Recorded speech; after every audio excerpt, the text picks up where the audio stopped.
Hi, this is just a little delving into the functional task of sitting. Um, a lot of folks, unless it has been driving them nuts when trying to do it in a sit down kind of job previously, and may have been one of the reasons why they had to stop working at that job. Unless that's the case, a lot of people don't realize um, how important it is to be able to sit for extended periods of time. And they don't necessarily know if they can do it, but they assume they can because how hard is it? You just plop your butt down and you're sitting. Not really the case. Those that have certain back impairments, neck impairments, leg impairments, um, could be an impairment of the tailbone, but usually it's the back as probably the premier one. Those individuals who already know they can't sit long, they know it's not an issue.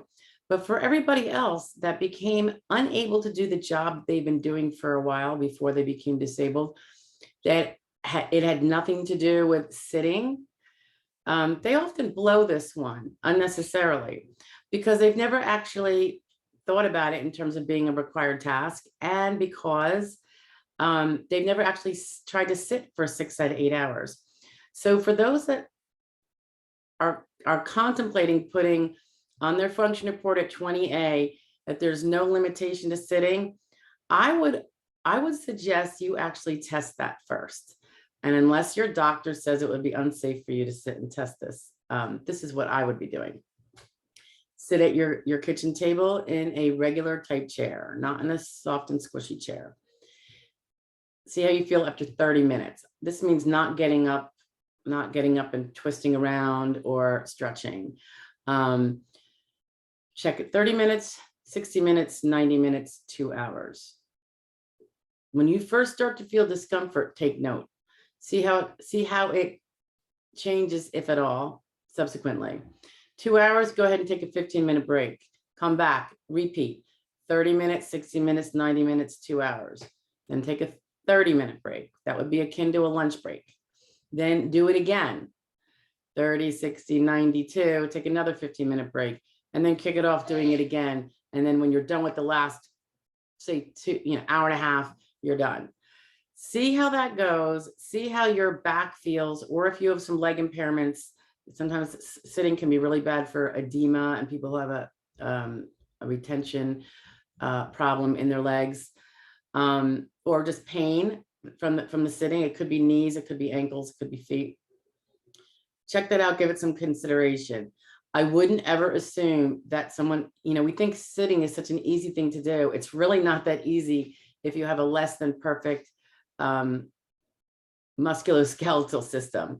So give it a check. You might have issues with your back that you don't even know about because that is not what prevented you from doing your job. But remember, what you have to do with your disability claim is eliminate all jobs as a rule of thumb. So you have to be able to eliminate the easy sit-down jobs, the ones that pay minimum wage to sit there and do very unskilled work. You have to eliminate your ability to do those because they will rock your boat and prevent you from prevailing, unless you present the information that the SSA needs to see that wouldn't be something you could do. And obviously getting the evidence of that, if you haven't been treating for a back because you have some other really bad problem and that was not your main spiel, once you find out that you can't, if you do find out that you can't sit for an 8-hour day, and by the way, that's 5 days a week, week after week after week. It's not just for the one day. So once you get through your little journaling of that one day that I just asked you to do, the next day, do it for 6 weeks if you must. You're going to know probably a lot sooner than that. But this is, if you find out that you can't sit like a normal person for an 8-hour day, well, then you've got something wrong with your back. It's probably not the big bad thing that the other thing is, but it's going to eliminate the jobs that will otherwise sink your ship. Because remember, you start out with 100% of being able to do all the jobs out there. We have to carve out virtually every single one of them. And the ones that would not be carved out from your other problem, your other medical problem, could to some degree be carved out from a sitting limitation, because there's a lot of jobs that require over 6 hours of sitting. So if you find that you can't, then you have to get the medical evidence, because you saying you can't isn't going to be holding a hill of beans. So that's when you find out that your back is impaired or whatever the case may be, you go to your primary care and you get a referral and get that checked out. For all you know, you have some growing problems in your back. I know that doesn't sound like fun. The last thing we want to do is go to more doctors, but this can often be a very necessary thing to get the proof of what you can't do. You can't hold, you can't sit on your laurels with your big, worst medical impairment. That's the one that stopped you from doing your prior job, because the aim is to find another job that you can do if you are so inclined. And that's what you're trying to prove, that no, indeed, you could not do another easier, more sedentary, less skill, less concentration, no training needed type of job.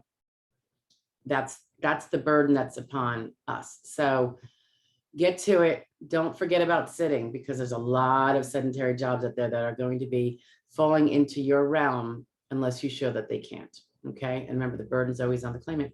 So hop to it. All right. Thanks for stopping in. Bye now.